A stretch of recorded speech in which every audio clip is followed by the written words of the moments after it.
participate in the Lord's Supper and who should not.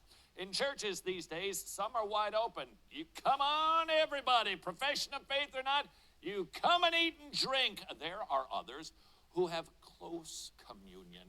There's some criteria here. There are some standards, and you better meet those or you're not participating for your own sake, because you could get weak, sick, or even die.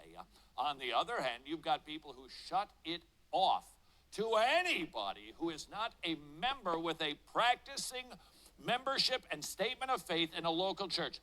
Nobody. That would be closed communion. What sort of communion do you have at your church? Recently, 9 Marks Ministries asking the question, is the Lord's Supper for members only? The implications of this are very big. Do you have kids? Are they teenagers? Are they taking communion?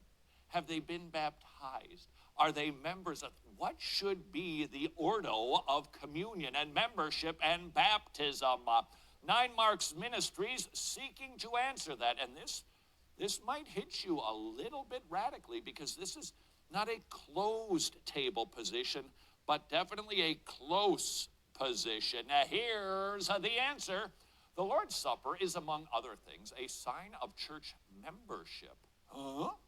When you pull church membership and the ordinances apart, you turn membership into something that is unbiblical, because the supper is a family meal for members of the family. That's what the Apostle Paul said, quote, because there is one bread, we who are many are one body, for we all partake of the one bread. Repetition is important. By partaking of the one bread, we demonstrate that we are one body. The supper, in that sense, is a church-affirming and church-revealing activity. In other words, if you have not laid it on the line, I'm a member of this local church, I believe what they believe, I have a statement of faith and a testimony that is solid, and the elders have said, thumbs up to you, then you shouldn't be taking communion according to 9 Marks Ministries. Now, Matt is a fellow who is in a local church, and Matt has a testimony, and Matt's been at the church for quite a while. He's a regular attender, but Matt doesn't like the idea of becoming a church member. What is the pastor to do with Matt? From 9 Marks Ministries, I don't know how the church can give the sign of membership, which is the Lord's Supper, to Matt. Just like I wouldn't give a team jersey to someone who deliberately refrains from joining our team, even if I think he would be a great player. That kind of stung, didn't it? That maybe even an intramural sports team has standards that we in the church, gulp, don't. In other words, clubs, Rotary, athletic, baking, sewing, whatever it happens to be, they have some standards where they say, hey, wait a second, before you participate with us and do this thing with us that says you're a part of us, you need to be a member. Should that not also be true in the church? More from 9 Marks Ministries. There is something ironically coercive about the person who insists on coming and taking the Lord's Supper at their own discretion. It's as if such an individual says to the church, you will affirm me as part of the one body when I partake of the one bread. But no, you cannot ask me any questions or make any demands on me whatsoever. I will control this process of affirming that I am a part of Christ's body, not you. And I will use your assembly to do it. Do you remember how we stopped and focused on flawed elders and the importance of submitting sometimes maybe even to people that you don't even think are as mature as you? Why? Because it's biblical.